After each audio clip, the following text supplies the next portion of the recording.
오늘 말씀은 출애굽기 5장 15절부터 6장 1절까지입니다. 이스라엘 자손의 기록원들이 가서 바로에게 호소하여 이르되 왕은 어찌하여 당신의 종들에게 이같이 하시나이까? 당신의 종들에게 짚을 주지 아니하고 그들이 우리에게 벽돌을 만들라 하나이다. 당신의 종들이 매를 맞사오니 이는 당신의 백성의 죄내이다. 바로가 이르되 너희가 게으르다 그러므로 너희가 이르기를 우리가 가서 여호와께 제사를 드리자 하느도다. 이제 가서 일하라. 짚은 너희에게 주지 않을지라도 벽돌은 너희가 수량대로 바칠지니라. 기록하는 일을 맡은 이스라엘 자손들이 너희가 매일 만드는 벽돌을 조금도 감하지 못하리라 함을 듣고 화가 몸에 미친지 알고 그들이 바로를 떠나 나올 때에 모세와 아론의 길에 서 있는 것을 보고 그들에게 이르되 너희가 우리를 바로의 눈과 그의 신하의 눈에 미운 것이 되게 하고 그들의 손에 칼을 주어 우리를 죽이게 하는도다. 여호와는 너희를 살피시고 판단하시기를 원하노라. 모세가 여호와께 돌아와서 아뢰되 주여 어찌하여 이 백성이 핫대를 당하게 하셨나이까? 어찌하여 나를 보내셨나이까?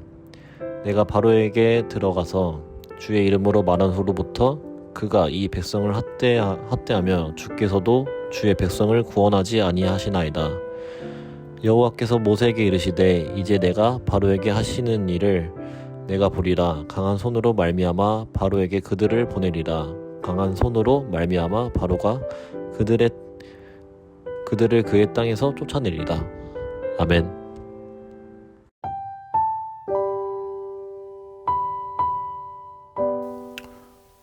애굽으로 간 모세와 아론이 바로를 만난 이후에 상황이 더 안 좋아졌습니다.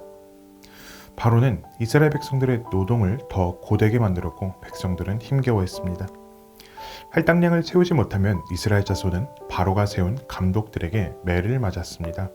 그래서 이스라엘 자손의 기록원들, 세번역은 이스라엘 자손의 작업반장이라고 번역하였는데요. 이들은 바로에게 가서 자신들이 당하는 부당함을 호소합니다. 그러자 바로가 그 작업반장들에게 이렇게 말합니다. 너희가 게으르다. 이스라엘 백성들을 향한 바로의 분노가 세번역에서는 더 잘 나타납니다. 그러자 바로가 대답하였다. 이 게을러 터진 놈들아, 너희가 일하기가 싫으니까 주께 제사를 드리러 가게 해달라고 떠드는 것이 아니냐.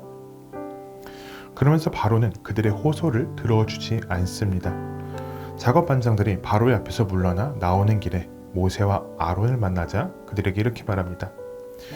그들에게 이르되 너희가 우리를 바로의 눈과 그의 신하의 눈에 미운 것이 되게 하고 그들의 손에 칼을 쥐어 우리를 죽이게 하는도다. 여호와는 너희를 살피시고 판단하시기를 원하노라. 여기서 미운 것이 되게 하다라는 말은 악취가 되게 하다라는 말입니다. 따라서 메시지 성경이 번역하는 것처럼 당신들은 바로와 그의 신하들 앞에서 우리를 역겹게 만들었소 라고 볼 수 있습니다.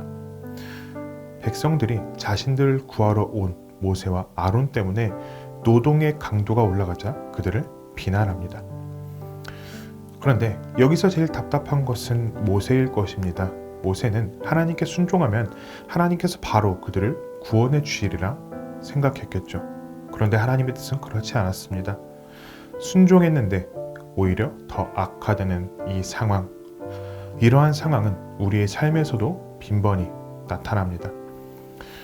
직장에서 내 신앙을 지키기 위해 말씀에 순종했으나 오히려 더 신앙이 지키기 힘들어질 때, 친구나 직장 동료와의 관계 속에서도 내 믿음을 지키기 위해 순종하고자 했으나 관계가 더 어려워질 때, 가정에서 홀로 신앙생활을 하면서 외로운 믿음의 싸움을 하고 있지만 상황이 더 나아지지 않아서 지쳐갈 때, 여러 가지 상황 속에서 우리는 다양한 삶의 문제, 신앙의 문제를 마주합니다.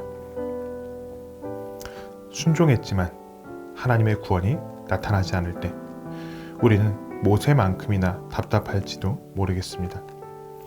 그래서 모세도 하나님께 묻습니다. 주님, 주께서는 어찌하여 이 백성을 이렇게 모질게 대하십니까? 도대체 왜 저를 보내셨습니까? 제가 바로에게 가서 주의 이름으로 말한 순간부터 이 백성의 사정이 더 악화되었습니다. 저들을 구하신다고요? 주님께서는 이렇게 하는 것이 저들을 구하는 것으로 보이십니까? 이에 하나님께서 모세에게 이렇게 답하십니다. 하나님께서 모세에게 말씀하셨다. 이제 너는 내가 바로에게 어떻게 하는지 보게 될 것이다. 그는 강한 손에 떠밀려 그들을 내보낼 것이다. 그는 강한 손에 떠밀려 그들을 자기 땅에서 내쫓을 것이다. 이스라엘 백성들을 향한 하나님의 뜻은 그들을 곧장 구원하시는 데 있지 않았습니다.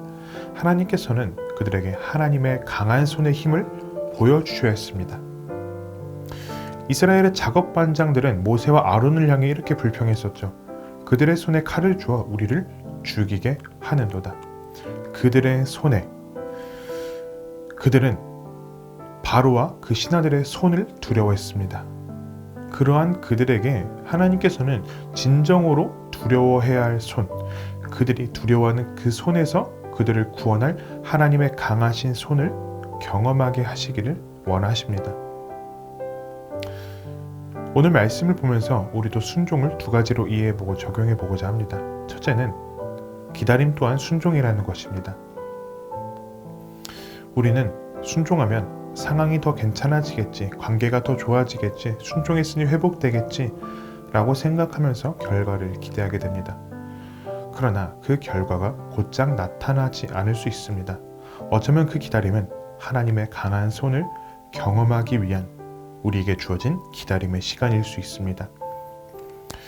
개그맨 김준현 씨가 예전에 한 예능에서 냉면을 맛있게 먹는 방법을 공개했었습니다. 그 방법은 냉면을 주문한 뒤에 무더운 여름에 밖에 있다가 냉면이 나오는 즉시 들어가서 먹는 것입니다. 냉면의 시원함을 더 극대화하기 위해서 더위를 감수한 것이죠. 모세와 아론 그리고 이스라엘 백성들에게 주어진 기다림의 시간은 구원하시는 하나님의 강한 손을 보여주시고자 그들에게 주어진 시간입니다. 우리에게 주어진 시간도 그렇습니다. 순종해도 상황이 변하지 않나요? 하나님께서는 우리가 그 기다림조차도 오직 하나님을 묵상하는 순종의 시간으로 보내시길 원하십니다. 그리고 하나님의 일하심을 기대하는 그 시간으로 보내시기를 원하십니다. 그렇기에 기다림조차 우리에게 순종이 되어야 합니다. 둘째는 결과에 의존하지 말아야 합니다. 순종은 귀한 것입니다. 하나님께서 기뻐하시는 일입니다. 그러나 왜 순종하는지 돌아볼 필요는 있습니다. 결과를 보기 위해서 순종하는 것은 순종이 아니라 거래입니다. 아브라함은 이삭을 바치라는 하나님의 명령에 어차피 살려주시겠지 라는 생각으로 가지 않았습니다. 순종은 내가 기대한 대로 안 해주실지라도 그리 아니하실지라도 하나님이시기에 따르고 행하는 것이 순종이죠. 만약 우리가 결과 때문에 순종을 한다면 이스라엘 백성들처럼 되고 말 것입니다. 그들은 모세와 아론이 처음에 왔을 때 하나님을 경배했죠.